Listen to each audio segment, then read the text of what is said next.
Zee 24 तास एक पाऊल पुढे. लक्ष सुद्धा दिलं नाही. परंतु जेव्हा हे आंदोलन हाताबाहेर जातंय, तरुण मोठ्या प्रमाणावर त्यांचा उद्रेक होतोय रागाचा, हे लक्षात आलं, तेव्हाच शासनाने त्याच्याकडे लक्ष दिलं. हे वस्तुस्थिती आहे. तेव्हा राजकीय अनास्था आहे. मगाशी उदाहरण सांगितलं तसं मी पोलिसांच्या खात्यावर सुद्धा इतकी प्रचंड असंवेदनशीलता आहे. आणि मगाशी आत्ताची जी केस आहे त्याला आपण गुडिया केस, मासूम केस असं नाव देतोय, परंतु वस्तुस्थिती अशी आहे की त्या मुलीला चॉकलेटचं आमिष दाखवून बोलवलं अशी माझी माहिती आहे. आणि मग बलात्कार करण्यात आला त्या मुलीवर. आणि ते आई वडील जेव्हा तक्रार द्यायला गेले मिसिंगची तेव्हा घेतली नाही. बलात्कार झाल्याचं जेव्हा बाहेर आलं तेव्हा FIR दाखल करून घेण्यासाठी पैसे देण्याची धाडस दाखवलं पोलिसांनी. आणि 2 दिवसापूर्वी आपण बघितलं की एक तरुण मूल कार्यकर्ती जिला मीडिया दाखवत होतं की एक जबाबदार सिनियर पोलीस अधिकारी ज्या पद्धतीने थप्पड मारतो आणि सगळ्या देशातले लोक ते बघतात. तुम्ही मला सांगा, आता निर्मलताई असं म्हणाल्या की गुन्हे 90% केसेसमध्ये ओळखीच्या लोकांच्याकडून बलात्कार होतात. मला असा प्रश्न विचारायचा आहे की हे सगळे जे बलात्कार होतात त्याच्यामध्ये तक्रार करायचं धाडस लोकांच्या मध्ये का येत नाही, हा महत्वाचा मुद्दा आहे. आणि त्याचं कारण असं आहे की ह्या सगळ्या पातळीवर स्त्रियांच्या बाबतीत असंवेदनशीलता आहे.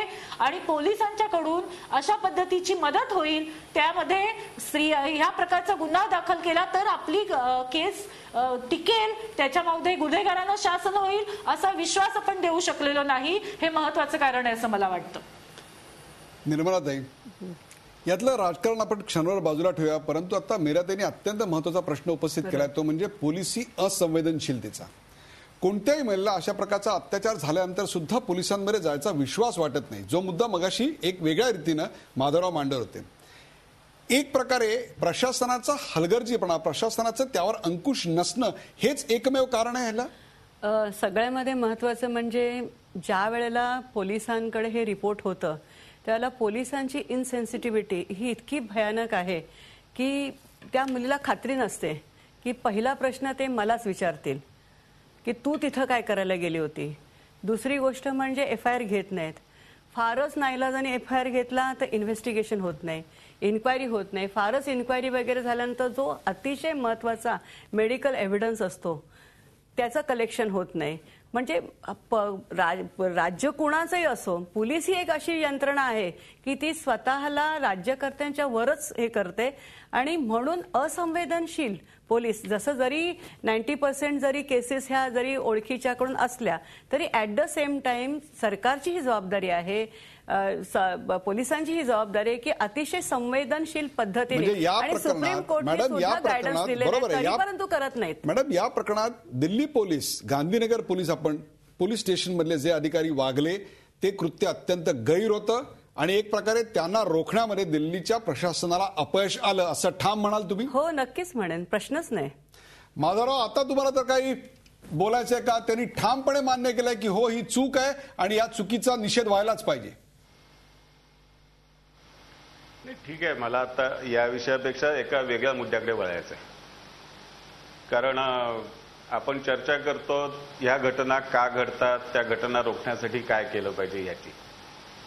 या घटना का घडतायत याची वेगवेगळी कारण मीमांसा दिल्लीतल्या सामूहिक बलात्काराच्या प्रकरणापासून मी वाचतोय.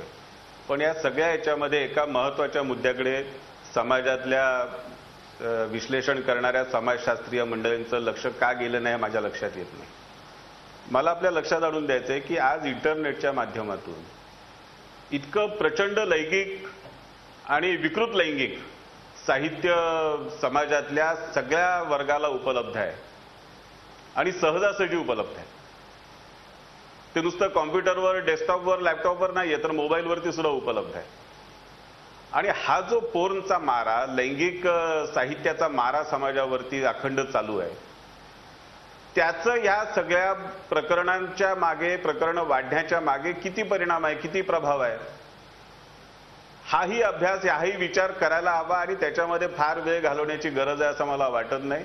त्या पोर्नमधल्या क्लिप्समध्ये आपण जे बघतो ते आपण करून बघायला काय हरकत आहे, असा विचार करणारे तरुण वर्ग या समाजामध्ये कमी नाहीत आणि त्याचे परिणाम आपण आज भोगतो.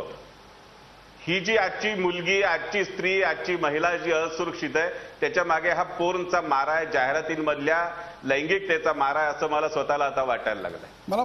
मला आणि याच्यावरती निश्चितपणे बंधनं आणली पाहिजेत. म्हणजे जाहिरातींवरती बंधनं आणा म्हटलं की लगेच माझ्यावरती प्रतिगामी असल्याचा आरोप केला जाईल. पण पोर्नवरती बंधनं आणण्यामध्ये काही अडचण नाही. कपिल सिब्बल जर फेसबुकवरचे, ट्विटरवरचे राजकीय शेरेबाजी करणारे अकाउंट बंद करू शकतात तर ही पोर्नोग्राफी बंद करायला त्यांना काही अडचण नाही. बरोबर आहे. मी नयनाताईंकडे जातोय. नयनाताई, सोशल नेटवर्किंग मीडियावर एक प्रकारचा आक्षेप आणि त्यातूनही त्याच्यातलं जे आक्षेपार्ह अशा स्वरूपाचं जे चित्रीकरण असतं त्याच्यावर आक्षेप आता माधवरावांनी नोंदवलेला आहे.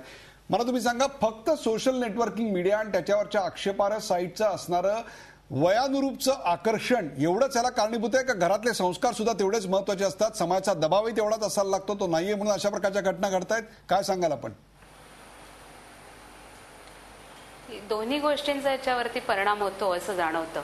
जसं या पोर्नोग्राफिक साहित्य आज इतक्या मोठ्या प्रमाणात उपलब्ध आहे आणि त्याच्यावर कोणत्याही प्रकारचा अंकुश नाही. आणि महिलेची मानखंडना जी आहे ती वेगवेगळ्या पद्धतीने होते. केवळ तिला उघडं वागडं नग्न दाखवलं म्हणजेच होते असं नाही. मध्यंतरी एक बातमी वाचण्यात आली होती की बांद्र्याच्या एका हॉटेलमध्ये बलात्कार नावाचं एक ड्रिंक उपलब्ध होतं आणि मग त्या व्यवस्थापनाचं म्हणणं असं होतं या बाबतीत की ते खूप तीव्र चवीचं, तीव्र स्वादाचं आहे म्हणून आम्ही त्याला बलात्कार हे नाव दिलं. बलात्कार, रेप प्ले नावाचा व्हिडिओ गेम आज उपलब्ध आहे. अशी अनेक गोष्टी आज मुलांना उपलब्ध आहेत. त्यातून त्यांचं लैंगिक उद्दीपन होतं, पण आपल्या लैंगिक भावनांचं व्यवस्थापन कसं करायचं हे मात्र त्यांच्यापर्यंत पोहोचवलं जात नाही. लैंगिक शिक्षण हवं असं आपण शिक्षणासाठी आग्रह धरतो, परंतु ते योग्य पद्धतीने पोहोचवण्यासाठी शिक्षकांची मानसिकता नाही, पालकांची मानसिकता नाही, पालकांकडे असलेला वेळ हा सुद्धा त्याला पुरेसा नाही. जो पोलिसांच्या असंवेदनशीलतेचा मुद्दा आला होता त्याच्या बाबतीत मला आणखीन एक असं म्हणायचं की पोलिसांची असंवेदनशीलता आहे, त्यांच्यामध्ये जेंडर सेन्सिटायझेशनचे काही संस्कार अजिबात कुठे आपल्याकडे होताना दिसत नाही. त्याशिवाय सत्ताधाऱ्यांचा त्यांना असलेला साथ संगत आणि आशीर्वाद हा सुद्धा त्याच्यातला एक महत्वाची बाब आहे आणि म्हणून पोलीस अशा प्रकारचं वर्तन करायला धजावतात. जेव्हा एखादी महिला एखाद्या ग्रामीण भागात जाते, ही केस तर दिल्लीमधली होती पण एखाद्या खेडेगावातली जाते, तेव्हा जातपातीचं राजकारण, तिथल्या सत्ताधाऱ्यांचा असलेला त्या पोलीस स्टेशनवरच्या कर्मचाऱ्यांवरचा दबाव असे अनेक घटक त्याला प्रभाव करत असतात, त्या गोष्टींवरती प्रभाव टाकत असतात. मला एक चांगलं वाटतं की निर्मलाताईंनी त्यांच्या पक्षाच्या चुकीच्या गोष्टींचे त्या पाठराखण करत नाहीयेत, पण त्याचबरोबर गेले अनेक वर्ष महिला संघटना सातत्याने मागणी करत आहेत की जो मीडिया आहे त्याच्यावरती, त्यातल्या जाहिरातींवरती, त्यातल्या अश्लीलतेवरती, त्याच्यामध्ये जी दाखवली जाणारी हिंसा आहे त्याच्यासाठी सेन्सॉर बोर्ड असावं. तर ही मागणी आज इतके वर्षाची असून प्रलंबित आहे. आणि जसं आहे की मग ते दरवेळी आम्ही त्या BCCC कडे एखाद्या कंटेंटबद्दल कंप्लेंट केल्यानंतर त्यांनी कशासाठी ऍक्शन घ्यायला पाहिजे, त्यांना काय योग्य काय नाही हे इन्फॉर्मेशन अँड ब्रॉडकास्टिंग मिनिस्ट्रीला समजत नाही का, असा माझा त्यांना सवाल आहे. आणि दुसरा मुद्दा हाही आहेच की महाराष्ट्राला अजूनही गेली किती वर्ष महिला आयोग, या आयोगाला अध्यक्ष नाही. आणि ही ज्या घटना घडत आहेत त्या काही केवळ दिल्लीत घडत नाहीत, महाराष्ट्रातल्या छोट्या मोठ्या खेडेगावांपासून अनेक ठिकाणी घडत आहेत. अध्यक्ष जर सक्षम अध्यक्ष असेल तर त्याला काहीतरी चाप लागण्याची अपेक्षा आम्ही महिला संघटना म्हणून नक्की करू शकतो असं मला वाटतं. नक्की नयनाताई, तुम्ही अतिशय 3 महत्वाचे मुद्दे मांडलेले आहेत ज्याच्यावर आपल्याला निर्मला सावंत उत्तर देणार आहेत. पण आता घ्यायचा आहे मला एक ब्रेक आणि ब्रेक नंतर आपल्या सोबत असणार आहेत अंजली दमानी आणि त्यांनाही आपण या विषयावर प्रश्न विचारणार आहोत, त्यांना बोलता करणार आहोत. कुठे जाऊ नका, पाहता झी 24 तास. आपण पाहताय मालिका अत्याचाराची.